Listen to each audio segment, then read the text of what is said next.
What's good, guys? Fantasy Joe here with our fantasy football profile. Today I'm talking about Pittsburg Steelers running back Najee Harris. If you guys are new to the channel, make sure you hit that subscribe button. I have a ton of these fantasy profiles coming to the channel, over 100 this season.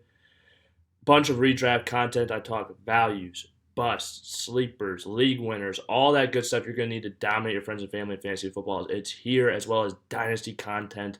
Everything you need in one-stop fantasy football location. So hit that subscribe button, hit that like button, and if you have any questions or comments, fire them away in the comment section down below. Really helps out the video, and I respond to all comments, so why not get your question answered by me if you have one. Let's hop into this video. Najee Harris, rookie running back last year for the Pittsburg Steelers, was an absolute stud. Finished as the RB4 overall in 2021, 15.5 fantasy points per game and half-point PPR. Was an absolute volume monster last year. 307 rushes for 1,200 yards, 7 touchdowns on the ground. Coupled that with 74 receptions, good for 467 yards and 3 touchdowns. Like I said, it was an absolute volume monster last year. A lot of that was due to Big Ben giving him those checkdowns and not being able, he was the running back there. Pittsburgh, they really do like to use one guy, get him into the flow of the game. He was a first-round pick as well. I think Big Ben's arm, though, was the main reason he got so many receptions. I think that number will likely go down this year. I think that's the biggest cause for concern for Najee Harris. Also, the offensive line. He had a bad offensive line last year, but 30th ranked according to Pro Football Focus headed into this football season.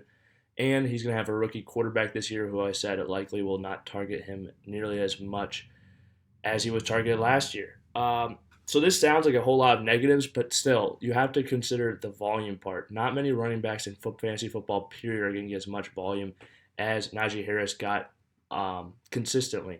And yeah, he might not have the greatest yards per carry because the defenses are going to know that they're going to run the ball and they don't have a great offensive line.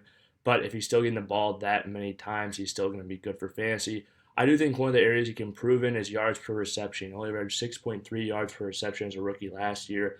I think that is in due part because they were playing so close to line of scrimmage, knew he was going to receive a lot of checkdowns. Defenses were keying in on that.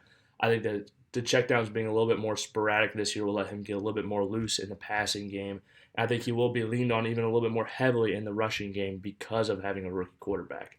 So all those things considered, I think Najee Harris will have more rushing yards than he had last year, 1,300-plus rushing yards, but I think his receptions will come down a lot to 45-plus receptions. That should say plus there, not 45 receptions. But I think he could, increase the efficiency in the passing game, which could be big for him. I don't have great touchdown expectations because I don't think the offense is going to be all that dynamic. I have him projected for 10 touchdowns next season, which is still a solid number, though.